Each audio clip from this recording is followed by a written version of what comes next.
This is the Smart #5. Looks a bit different, at least when you're used to the old concept of the brand Smart. This will be my full review of the #5. So welcome to It's Only Electric. Before we dig into the numbers, let me just start to briefly fast forward to Smart history.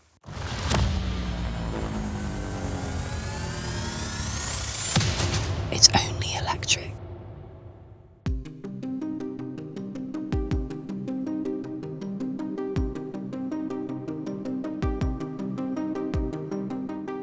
From the beginning, the brand Smart was a joint venture between the Swiss watch manufacturer Swatch and the German auto manufacturer Mercedes-Benz.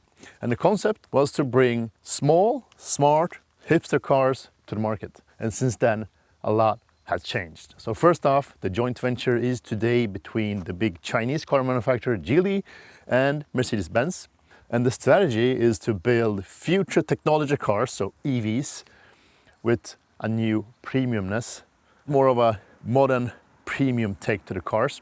And this is where the #5 actually starts to make sense, because it's a mid-sized SUV measuring 4.7 meters in total length with a wheelbase of 2.9 meters. In between those wheels, there is a giant battery pack of 100 kilowatt hours of gross capacity, 94 kilowatt hours of net capacity. It's a NMC pack, and the total range is 540 kilometers. That's a certified WLTP range, because this is the Brabus version. So the most powerful version you can get. It's all-wheel drive with 2 permanent magnet motors with a total output of 475 kilowatts or 710 newton meters of torque. And this is probably where you say like, I recognize those numbers. Yes, you probably do, because it's built on Geely's SEA platform, the same platform that Geely uses for the Zeekr 7X. So a lot of the specifications are the same.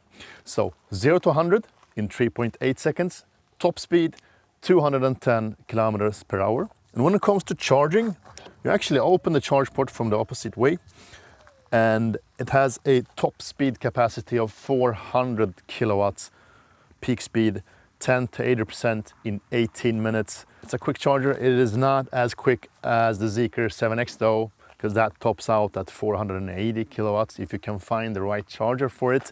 And home charging, 22 kilowatts, 3-phase support. So this is a great charging car. When it comes to the exterior design, I think there's 2 themes. The first one is boxiness, the boxy shape, the SUV shape of the car, the high front.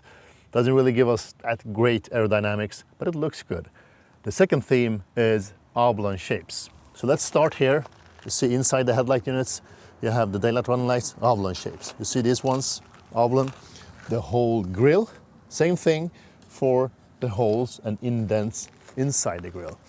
And this is a theme you will see all around the car. The third part, the Brabus edition or add-ons. As you see here, the red lip at the bottom with the Brabus badge on top. You will see those red details all around the car. When it comes to the boxy shape and the rear design, this is where it actually comes in handy. So first off, we have a really straight roofline ending with the air spoiler on top with a big rear-facing backup camera companioned by another camera here down below. You see here, the boxiness actually gives you extra headroom, but also extra loading room, more capacity for storing your things. And as usual, in almost all modern cars, there is a light bar connecting both rear taillights, and they have also added these oblong shapes in between. I think I could have skipped those because it look a bit more easygoing. The lower part, a bit intruding lip or air diffuser with the Brabus badge and the red final lip here at the lowest part. I think this may be the best looking angle of the Smart #5. So there's 3 ways of opening the boot. First is from the inside on the screen. Second one is a kick sensor. It's placed here on the right side. You have a symbol for it, so you just kick and it opens. And the third way is of course using the external button for opening it, the Tough thing though is that no one finds it because it's hidden inside the A.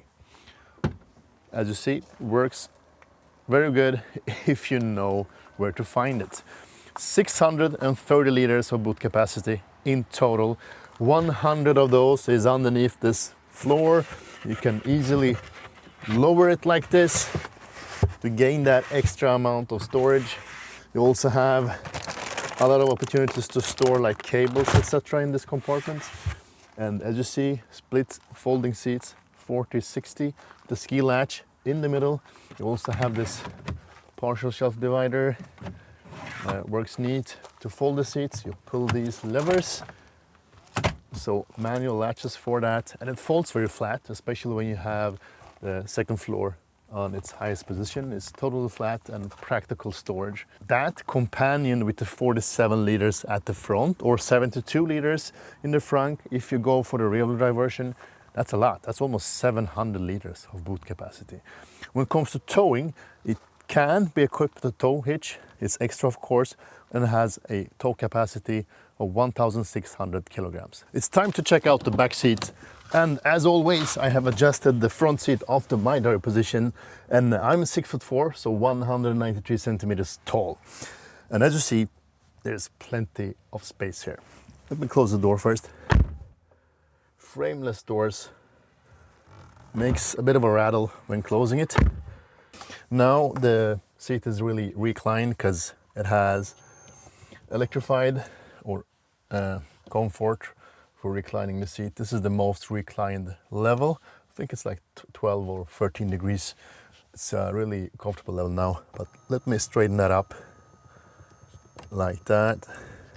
There we have it. This position is fixed on the left side. On the right side, you can actually adjust the front seat with the same button. So there is a toggler for that. So when toggling it, you can switch between controlling the front seat or your own seat. Kind of a comfort function. As you see now, sitting straight up,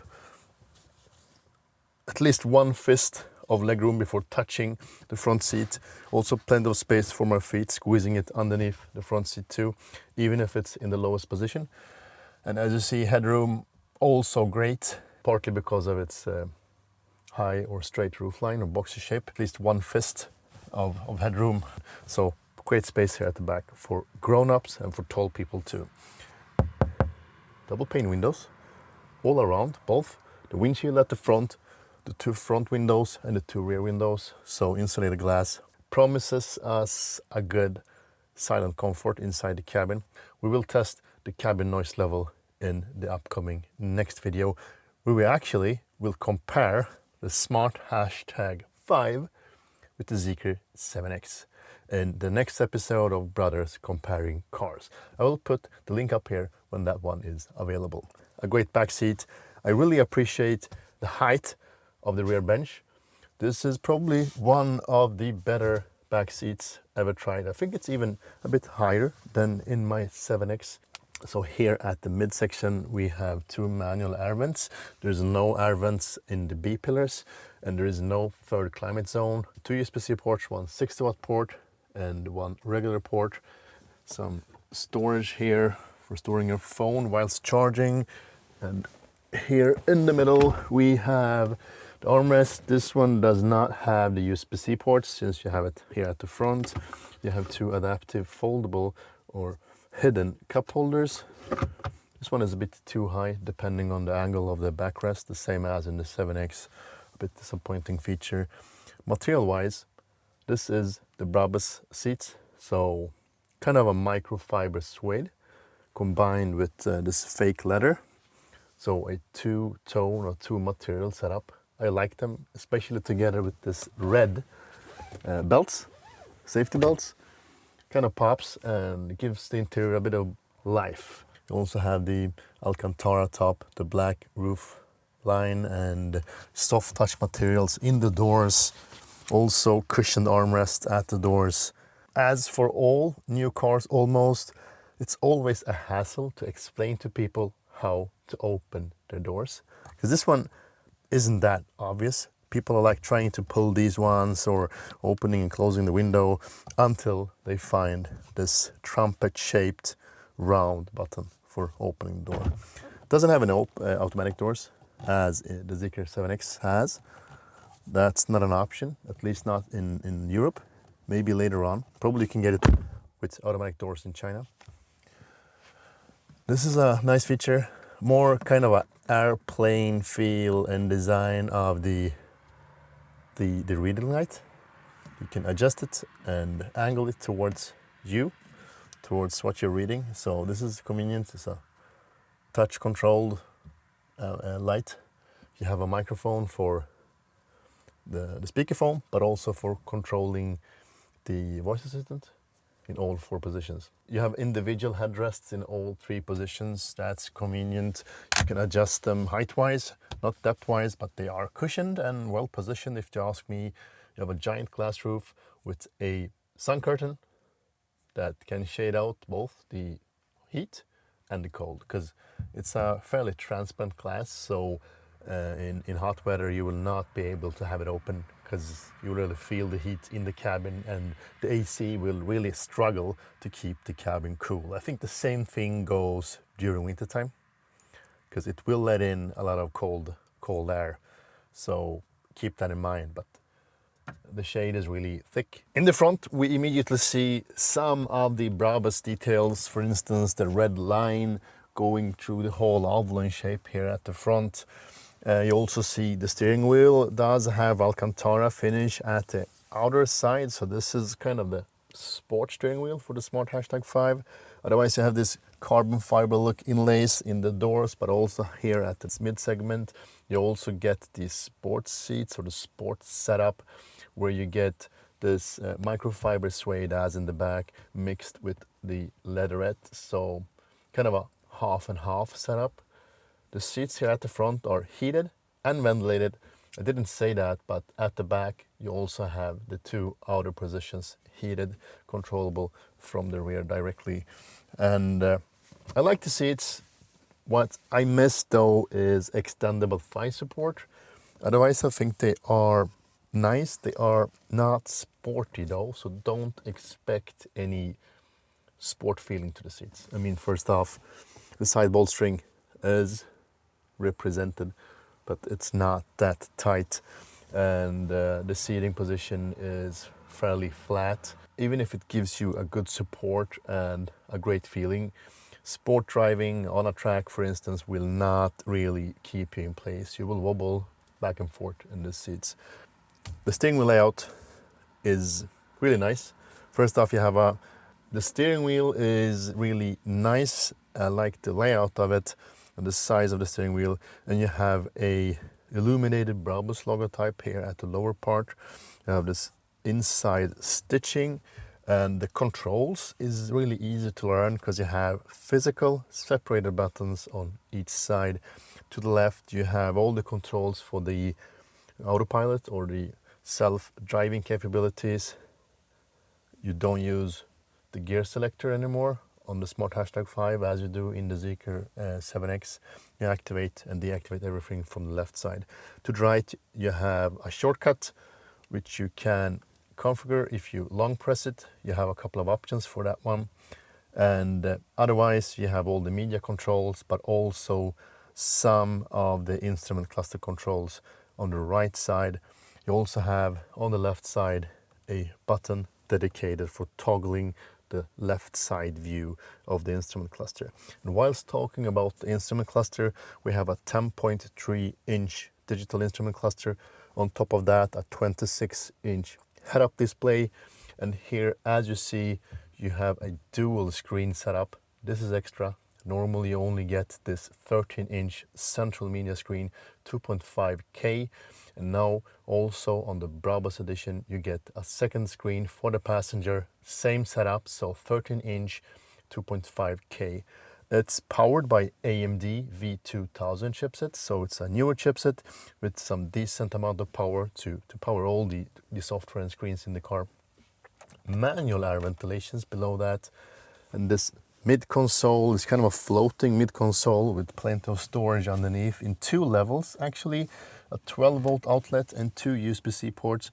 One of them is fast for data connected to the screens and one for charging only. two adaptive cup holders in front of two Qi chargers. They are ventilated, so active vents may make some noise sometimes depending on the phone you have, but a traditional glove box, door pockets, and one thing that's impressive, I think that goes for all Geely premium cars, the materials is nice. I mean, especially here at the doors, you feel soft touch at the top. This inlays, carbon fiber inlays, Alcantara cushioning. The buttons are aluminum. What's not that likable though is the plastics they have used around the screen, surrounding the screen, this big oblong shape. I think it's a bit too much hard plastic for my taste. A bit too much is happening, but still it's kind of a refreshing design. If you like the oblong shapes and the smart concept, this may be something for you. I mean, the layout, all the controls is actually really nicely placed. What I miss is the hardware buttons that I have in my 7X. Instead of those, there is a couple of buttons here to the left, touch buttons of the screen. So for instance, you have a shortcut for the car settings. You also toggle the drive modes. You can activate and deactivate some climate controls and turn on and turn off the climate control. You can also turn off the screen from here. And I don't know if you see that, but at the top you have the hazard lights control. On top of the dashboard, I don't know if you see that mushroom-like speaker. It actually goes up when activating the sound system. And this is the premium sound system from Sennheiser. So it's included in the Brabus package. It consists of 20 speakers, in total 2000 watts. Most of the speakers is actually illuminated, so it gives you a nice look and feel during night driving. Really appreciate that. And sound system is good. Sounds good. It's plenty of power. There is plenty of adjustments. A good overall sound system.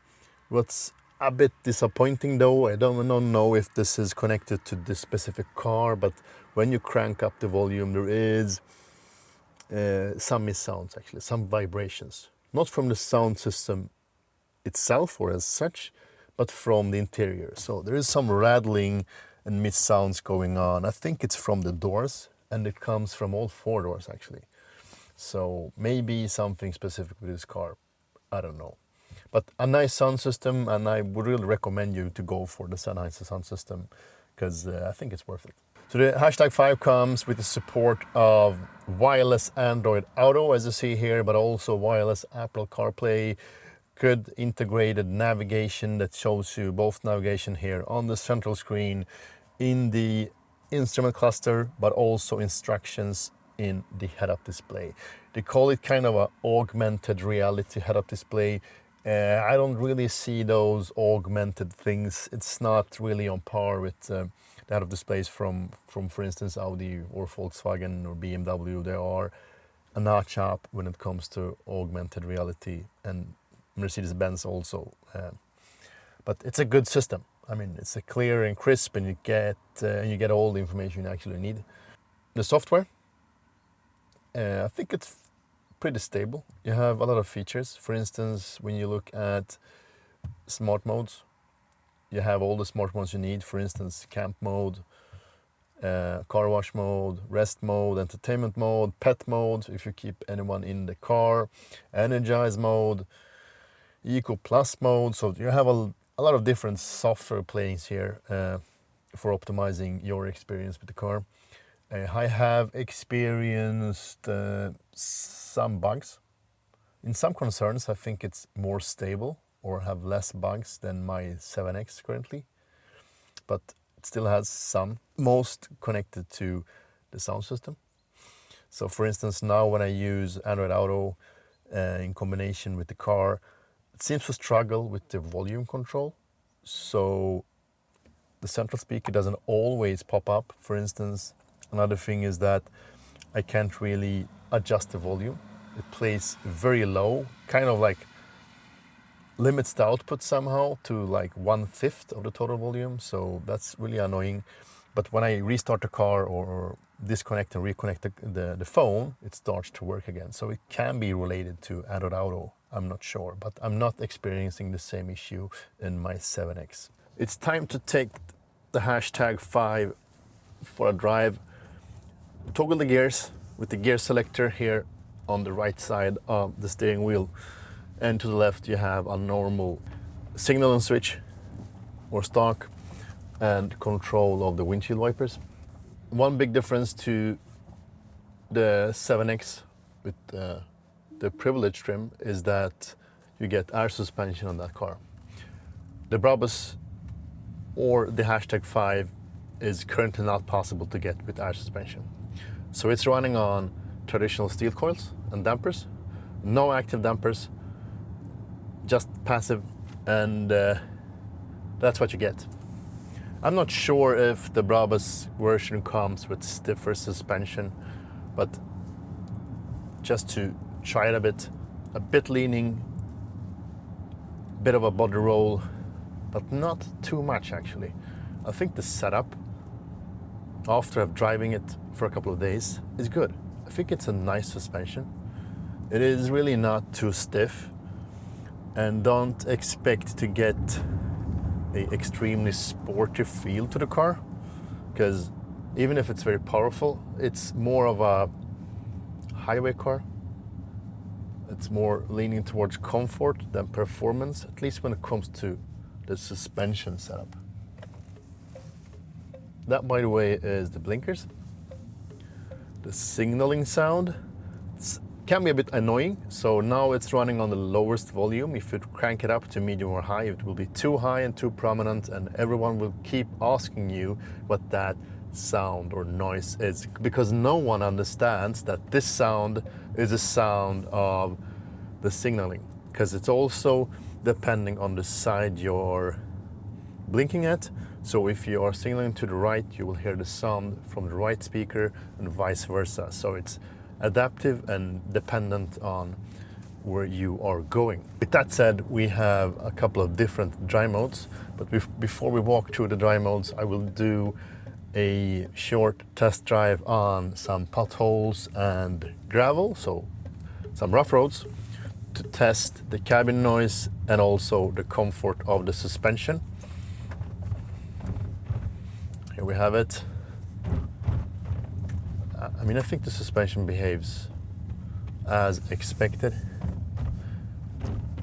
This is one of the strange things. I did mention the thing about the missed sounds in the doors when cranking up the volume in the sound system. That missed sounds comes from the doors, even when driving. So it's kind of something is really not enough like screwed together. Something is making some rattles that comes from the doors, from both sides. Front doors, I think. And that ruins a bit of the premiumness of the car. I'm not sure if this is kind of a pre-production car. I don't think so. This should be a real production line hashtag 5. But I hope that this sound doesn't appear on all the cars. Back to the suspension. I like the setup, and to be honest, the air suspension, I mean, the most usable part of the air suspension is, of course, it gets a bit more comfortable, but I think this car is comfortable enough. And it behaves well on both country roads, highways, small roads, uneven surfaces as this, rough roads. The only thing I may miss, or you may miss, is the changeable height. For instance, when driving off-road or in snow. Otherwise, I don't think you will miss the air suspension. Let's move on to the different dry modes. As I said, you have a shortcut for the dry modes here to the left, the control panel. You press that one and you can toggle between all the modes available. So you have Eco, Comfort, Sport, Brabus, and Off-road. If you start at Eco, now it whines a bit. Let me turn off the distraction warning. It's a two-step approach. So we first swipe down from the top. You have a shortcut called distraction warning. You press that and you still get a question. Do you really want to deactivate the distraction warning? Then you press yes. So a bit too many steps, but still conveniently placed. What's not convenient to place though is the speed limit chimes, the warnings you get. If you need to turn that off, if you want to turn it off, you need to toggle around in the menus and the sub-menus. And it will take you a couple of seconds to find that. And that's really not something you want to do when driving the car. So please make sure to turn that off before you start driving. So now in eco mode,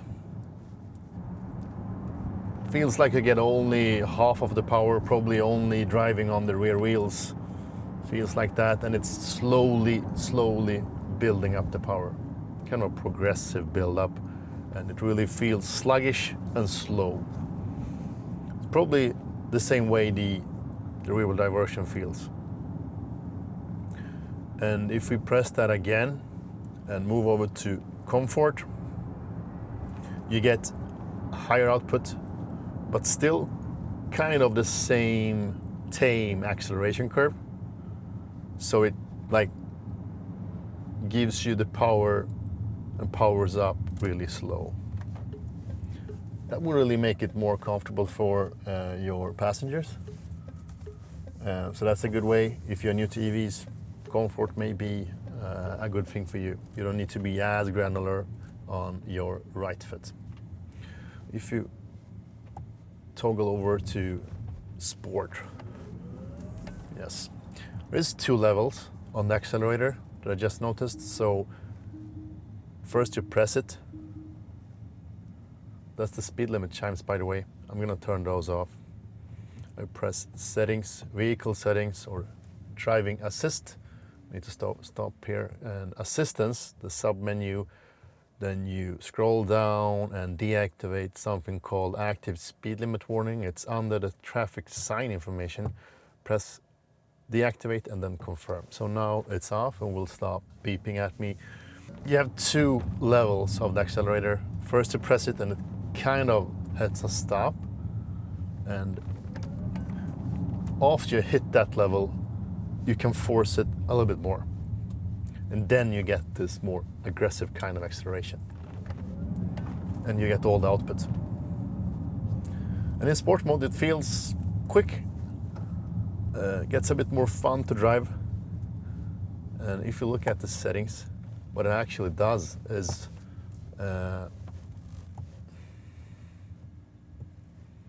that in sports mode, you get the steering wheel medium. I actually want it to be at high. That's the highest torque level. And it gets, the feeling is good. I think the feeling is like a notch better than on my Zeekr 7X. It's a bit more torquey. It's a bit more resistance to it. You get region high. You can toggle between 3 different modes, low, medium, high. Let me see, ECS settings, normal, sport, off. But if you toggle that to Brabus, even between sport and Brabus, there's a distinct difference. Because in Brabus mode, it immediately feels a bit lighter. It feels a bit more responsive than in sport mode. So it is actually even nippier in Brabus mode compared to the sport mode. So, I mean, obviously, the most fun mode to use when driving is the Brabus mode. And that's the mode I most often use, because I don't have the cars too long, just for a week, so I want to have fun, and I really like that mode. And now let's move over to the regenerative braking, recuperation, catching up the energy you just lost whilst accelerating. So there's a couple of settings. You have 3 different regen modes: low, medium, high.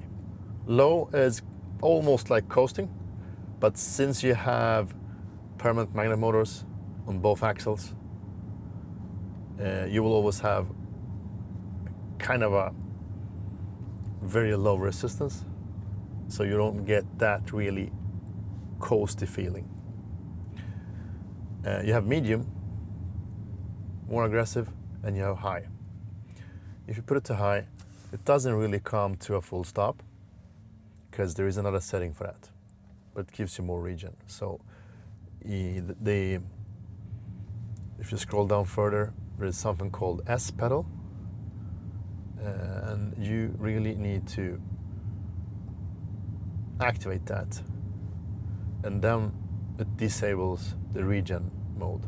You can't really set it to low, medium, high when on S pedal, because S pedal means one pedal driving, which means that it comes to a full stop when decelerating or when letting go of the accelerator. So now if I let it go, it's kind of a straight curve, and eventually it will come to a full stop. It did not. That's strange. Okay. I need to have it in eco mode to be able to come to a full stop. So some drive modes, for instance, off-road mode, won't come to a full stop. So now I let go of the accelerator, decelerates, linear braking, and now it comes to a fairly smooth full stop. So that's one pedal driving. You have that, but not in all drive modes. You also need to activate the setting auto hold, because otherwise you will like roll backwards in some cases. So keep that in mind. Region wise, I think it's a good setup, and I think it works slightly better than in my 7X. Because what happens is that when driving on highway, for instance, it deactivates or detaches the front permanent magnet motor. It's kind of a gear at the front, so you can decouple the motor from the drivetrain, which means that you lose some resistance. But this is something that makes me wonder, because what makes me a bit confused is the amount of region on this one feels higher than on my 7X. And on the website, it actually states that the front motor is an induction motor and a permanent magnet motor at the back. But everyone else says that it has two permanent magnet motors. But when I drive it, I actually don't feel the decoupling of the front motor. So I'm really not sure anymore. Is it a induction motor at the front, or is it a permanent magnet motor? I need to look that up. Stay tuned for the upcoming video where we will test range and cabin noise and compare that to the 7X. Compare the cars in general. I feel the silence. I haven't measured it yet, but the front windshield is acoustic glass, and also in the rear row, second row. So acoustic glass all around. And that, you feel that. It's silent. Despite running around on 21-inch rims and 255s, it's a silent car. And I mean, this is a perfect car for long trips, because you have great charging, silent cabin, nice suspension and comfort. I mean, it's perfect. Very roomy, very practical. It's a good road trip car. So we have been looking at the specifications, the interior, the exterior, the driving dynamics, and I have been driving the car for almost 6 days now. I try to cover as many aspects as possible. And I especially compare it to the Zeekr 7X, because I think that's the biggest contender to the #5. Even if it's from the same brand, I mean Geely, and riding on the same components and platform, I think it's still the biggest contenders, because price-wise, this one starts at 566,000 Swedish crowns or 46,000 euros.